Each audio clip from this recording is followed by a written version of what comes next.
चलिए दोस्तों, मैं लेके आया हूँ फिजिक्स क्लास 12th की मोस्ट इंपोर्टेंट स्पेशल सीरीज, जिसमें मैं आपको यूपी बोर्ड के में मोस्ट इंपोर्टेंट क्वेश्चन कराऊंगा जो यूपी बोर्ड में हर साल रिपीट किए जाते हैं या 1 साल या 2 साल छोड़कर लगातार रिपीट किए जा रहे हैं, जिससे आपका टाइम बच सके और आप बहुत कम टाइम में पढ़कर बोर्ड में धमाल मचा सकें। क्योंकि दोस्तों, अगर आपको यही नहीं पता होगा कि कौन सा क्वेश्चन यूपी बोर्ड में कितनी बार आया हुआ है और कौन कौन से ईयर में आया हुआ है, तो आप अच्छे से तैयारी नहीं कर पाएंगे। इसलिए मैं आपके लिए सभी सब्जेक्ट की एक स्पेशल सीरीज लेकर आया हूँ, जिसमें मैं सबसे पहले फिजिक्स की स्पेशल सीरीज करा रहा हूँ, जिसमें मैं आपको मोस्ट इंपोर्टेंट क्वेश्चन कराऊंगा जो यूपी बोर्ड में हर साल रिपीट किए जाते हैं। ये 1 साल या 2 साल छोड़कर लगातार रिपीट किए जा रहे हैं, जिससे आपका टाइम बच सके और आप बहुत कम टाइम में पढ़कर बोर्ड में धमाल मचा सकें।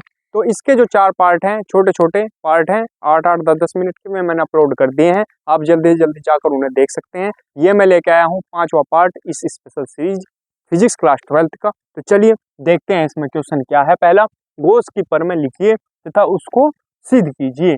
तो कौन कौन से सन में आया हुआ क्वेश्चन है? 2016, 2018, 2019, 2022, 2023 और 2024 में आया हुआ है। या तो ये आएगी गॉस की परमें लिखिए, या क्या आएगा इसको सिद्ध कीजिए, या दोनों भी आते हैं। तो कौन कौन से सन में आए हुए? 2016, 2018, 2019, 2022, 2023 और 2024 में आया हुआ है। तो मोस्ट इंपोर्टेंट क्वेश्चन है। तो चलिए देखते हैं क्या है गॉस की परमें। आंसर लिखेंगे, किसी बंद पृष्ठ से गुजरने वाला कुल विद्युत फ्लक्स उस पर उपस्थित कुल आवेश Q का 1/ε0 गुना होता है। देखेंगे, किसी बंद पृष्ठ से गुजरने वाला कुल विद्युत फ्लक्स, ठीक है, कुल विद्युत फ्लक्स का है क्या, कहाँ से प्रदर्शित करते हैं? फाई ई से। विद्युत फ्लक्स उस पर उपस्थित कुल आवेश Q का 1/ε0 गुना होता है।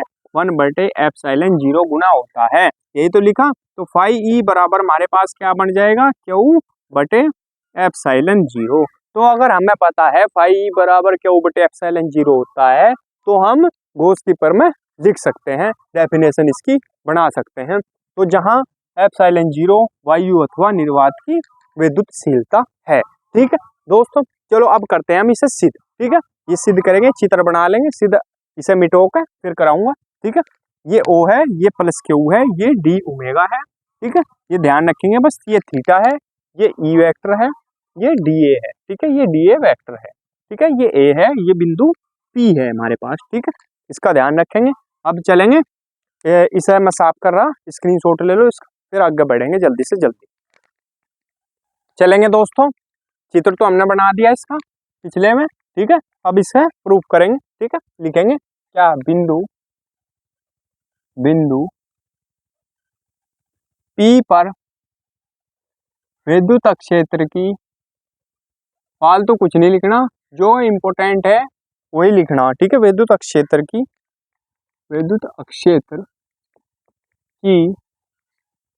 तीव्रता, विद्युत क्षेत्र की तीव्रता E बराबर होता है हमारे पास 1/4πε0 Q/r²। ठीक है, ये दिख रहा ना, बिल्कुल सही है यहाँ तक। हाँ चलिए, इसे मान लेते हैं हम इक्वेशन नंबर 1। ठीक है, अब लिखेंगे आगे, अल्प क्षेत्रफल से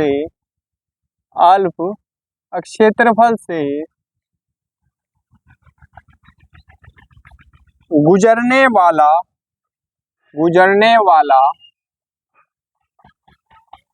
कुल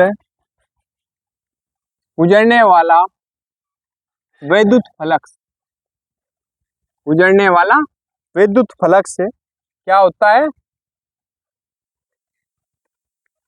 फाई डी फाई ई बराबर होता है हमारे पास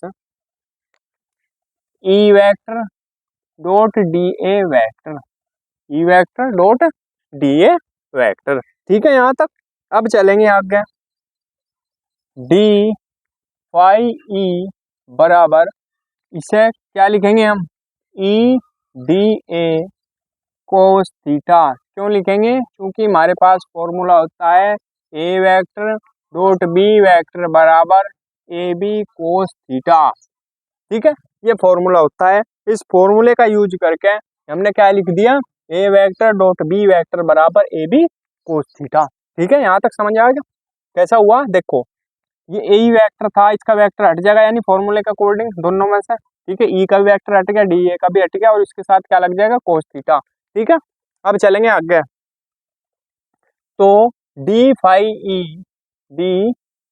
फाई ई बराबर हो गया हमारे पास E D A cos theta. अब ये जो आया, चलो ये तो हो गया, ये जो आया ये कहाँ रख दो, हम मान रख देंगे इसका, ई का मान रख देंगे जो दिया हुआ हमारे पास, इसमें लिख दो ई का मान समीकरण 1 से रखने पर, समीकरण 1 से रखने पर, ठीक है, समीकरण 1 से जो ई का मान है वो यहाँ रख देंगे। ठीक है, तो डी फाई बराबर हमारे पास क्या हो जाएगा, डी फाई ई बराबर ई का मान ये रखेंगे हम, तो क्या हो जाएगा 1/4 पाई एप्सिलॉन 0 क्यू बटे R square D A cos theta. देखेंगे समझेंगे क्या कहा हमने, ई का मान समीकरण 1 से रखने पर, कहाँ यहाँ रख दिया। ठीक है, ई की जगह, तो क्या होगा डी फाई ई बराबर ई की जगह, इस ई की जगह ये मान रख देंगे, कौन सा 1/4 पाई एप्सिलॉन 0 क्यू बटे आर स्क्वायर।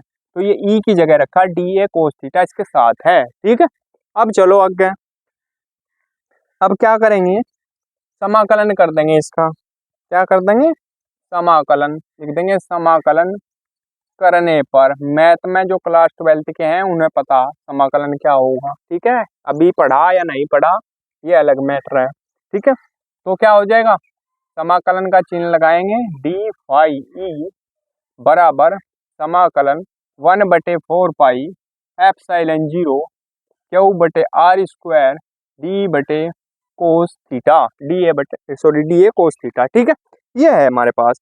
अब क्या होता है, अब क्या होगा, इसका तो समाकलन होता नहीं, जो समाकलन नहीं होता जिसका उसे बाहर निकाल लो, और इसका समाकलन हम करेंगे डी फाई ई का, डी हट जाएगा इसका और क्या बच जाएगा ये फाई ई बराबर। ठीक है, अभी हमारे पास क्यू का नहीं होने का समाकलन और 4 पाई एप्सिलॉन 0 का भी नहीं होता। ठीक है, 4 पाई एप्सिलॉन 0 का नहीं होता और क्यू का नहीं होता। ठीक है, तो बचा क्या हमारे पास, समाकलन डी ए कोस थीटा बराबर, सॉरी बटे क्या बचा, आर स्क्वायर, और जो इसका समाकलन है वो बराबर होता है डी ओमेगा के। तो लिख देंगे हम, क्योंकि डी ए कोस थीटा बटे आर स्क्वायर बराबर डी ओमेगा।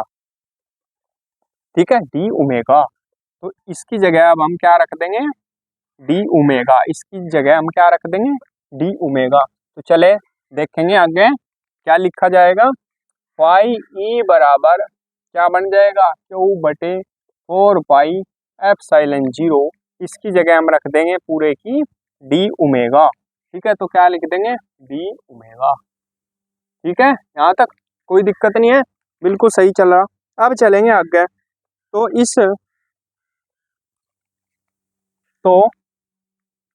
ये जो है समाकलन नहीं है भाई, इसमें समाकलन नहीं है। ठीक है, तो समाकलन तो इसके साथ रहेगा, तो इसका जो समाकलन है डी फाई का, सॉरी डी ओमेगा का, ये काहे के बराबर होता है, फाई ई बराबर क्यू बटे 4 पाई एप्सिलॉन 0। ये जो समाकलन है इसका, चूंकि लिख देंगे, चूंकि समाकलन डी ओमेगा बराबर काहे के होता है, 4 पाई के। ठीक है, क्या समाकलन डी ओमेगा जो है वो काहे के बराबर होता है, 4 पाई के, तो इसकी जगह लिखा जाएगा 4 पाई। ठीक है, तो 4 पाई से 4 पाई कट जाएगा, तो क्या बच जाएगा हमारे पास, फाई ई बराबर ऊपर क्यू नीचे एप्सिलॉन 0। ठीक है, यही आ जाएगा हमारे पास आंसर, यही हमें सिद्ध करना था। स्क्रीनशॉट ले लेंगे इसका। तो दोस्तों अब आगे बढ़ेंगे, फटाफट इसका स्क्रीनशॉट ले लेंगे। चलिए दोस्तों देखते हैं अगला क्वेश्चन क्या है। स्थिर विद्युतिकी में गॉस का प्रमेय लिखिए, जो हम लिख चुके पहले ही। ठीक है, इस प्रमेय का उपयोग कर एक समान आवेश वाली अनंत अचालक आवेशित चादर, ठीक है, आवेशित चालक या आवेशित चादर होगा जहाँ, के कारण किसी निकट बिंदु पर वैद्युत क्षेत्र की तीव्रता का सूत्र व्युत्पन्न कीजिए। ठीक है, अथवा में ऐसा आता है क्या गॉस के नियम की सहायता से किसी समतल आवेशित चालक पृष्ठ के समीप वैद्युत क्षेत्र की तीव्रता का व्यंजक प्राप्त कीजिए। मतलब क्वेश्चन ऐसे भी आ सकता है और ऐसे भी आ सकता है। ठीक है, कौन कौन से सन में आए हुए क्वेश्चन है? 2018, 2019, 2020 और 2021 में आया हुआ क्वेश्चन है, मोस्ट इंपोर्टेंट है। ठीक है, तो चलेंगे इसका आंसर करेंगे। क्या है, पहले चित्र बना लेंगे।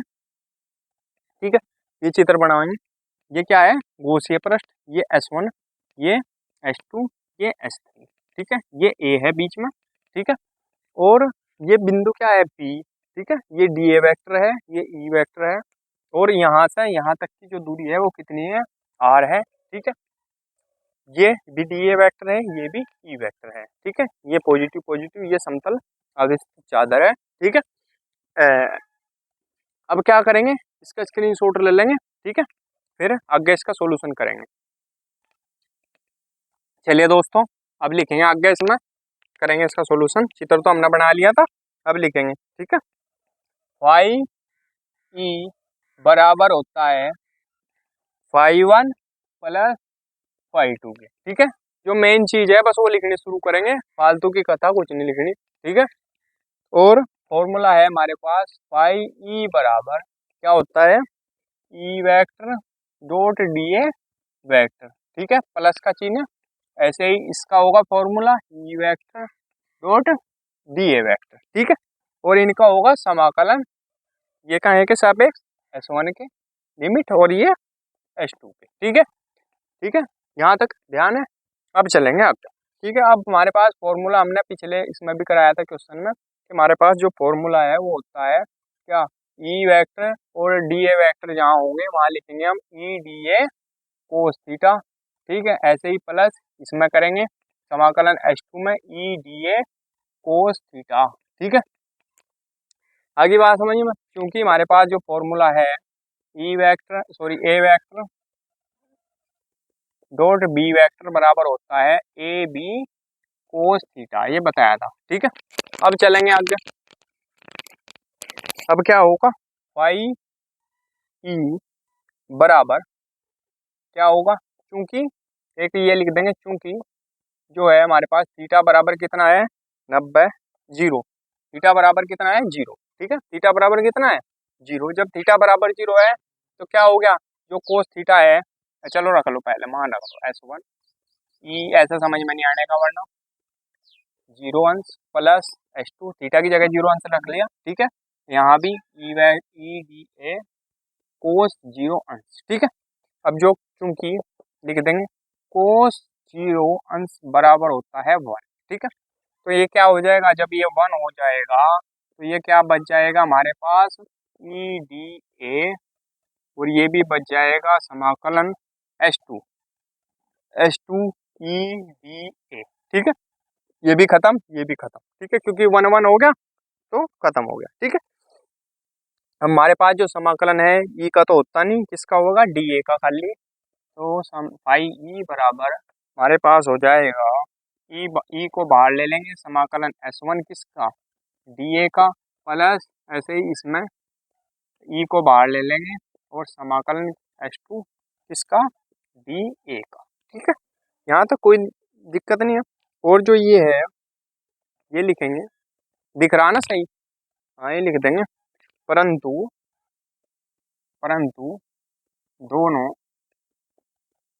परंतु दोनों समतल पृष्ठों का क्षेत्रफल ए है। परंतु दोनों पृष्ठों का क्षेत्रफल कितना है? ए है। तो ये जो दोनों हैं ये काहे के बराबर आ जाएंगे हमारे पास? ए के। काहे के? ए के। देखेंगे समाकलन S1 डी ए बराबर समाकलन S2 डी ए बराबर काहे के बराबर हो जाएगा? ए। ठीक है, ये आ गया ए के बराबर। ठीक है, तो इसके ए के बराबर रख देंगे हम इसका मान, तो क्या हो जाएगा हमारे पास? फाई ई बराबर ई, इसकी जगह क्या रखेंगे? ए, इसकी जगह भी ए, तो ई ए फिर प्लस ई ए। ठीक है, आगे बात समझ में यहाँ तक? फिर एक ये है, एक ये है, तो कितनी ई ए होगी हमारे पास? 2 ई ए। लिख सकते हैं ऐसा? बिल्कुल लिख सकते हैं। इसे मान लेते हैं समीकरण नंबर 1। इसे मान लिया हमने समीकरण नंबर 1 है, ठीक है। अब आगे चलेंगे। परंतु गॉस की प्रमेय हमारे पास क्या होती है? परंतु गॉस की प्रमेय से क्या होती है? फाई ई बराबर क्यू बटे एप्सिलॉन 0, ठीक है। ये है, इसे मान लेते हैं हम इक्वेशन नंबर 2, ठीक है। अब हमारे पास होता है एक फॉर्मूला किसका? आवेश घनत्व का। किसका? पृष्ठ आवेश घनत्व का। पृष्ठ आवेश घनत्व, पृष्ठ आवेश घनत्व सिग्मा बराबर होता है क्यू बटे ए। क्या होता है हमारे पास? क्यू बटे ए। इसके अकॉर्डिंग हम क्या निकाल लें? क्यू का मान क्या हो जाएगा? यहाँ से देखो, इसमें करेंगे गुणा तो ये क्या हो जाएगा? सिग्मा ए। क्यू बराबर क्या आ जाएगा हमारे पास? सिग्मा ए, ठीक है। जब सिग्मा ए आ गया, इसे मान लिया हमने इक्वेशन नंबर 3, और ये जो क्यू का मान है ये हम कहाँ रख देंगे? समीकरण 2 में, ठीक है। ये जो क्यू का मान है ये कहाँ रख देंगे? 2। तो लिख देंगे समीकरण 2 में क्यू का मान समीकरण 3 से रखने पर, ठीक है, रखेंगे तो फाई ई बराबर क्या हो जाएगा हमारे पास? क्यू की जगह सिग्मा ए बटे एप्सिलॉन 0, ठीक है। ये हो गया हमारे पास। अब क्या करेंगे? समीकरण 1 व 4 की तुलना कर दो, मतलब इसे मान लेंगे समीकरण 4, ठीक है। तो लिख देंगे समीकरण 1 व 4 की तुलना करने पर, समीकरण 1 व 4 की तुलना करने पर, तुलना कैसे होगी देखेंगे। ये भी फाई ई का मान है, ये भी फाई ई का मान है। जब दोनों फाई ई के मान है तो इनके आपस में जो मान है ये भी बराबर होंगे। तो 1 और 4 की कर रहे हैं, 1 ये है 4 ये है, तो किसका मान किसके बराबर होगा? 2 ई ए। काहे के बराबर होगा? सिग्मा ए बटे एप्सिलॉन 0, ठीक है। यहाँ तक करो, फिर आगे मिटो रहा हूँ, फिर करते हैं। चलो मिटाने की तो जरूरत नहीं है, यहीं कर देंगे, थोड़ी सी जगह बची थी, स्क्रीनशॉट अच्छे तरीके से लिया जाएगा। फिर क्या, ये जो ई निकालना हमें, ठीक है। 2 ए कहाँ चला जाएगा? इसके नीचे यहाँ। तो ई बराबर हमारे पास आ जाएगा सिग्मा ए बटे 2 ए। एक तो ये 2 और ये ए यहाँ आ जाएगा इसके साथ, और ये नीचे एप्सिलॉन 0 है, ठीक है। तो ए से ए कट गया, तो क्या बचेगा?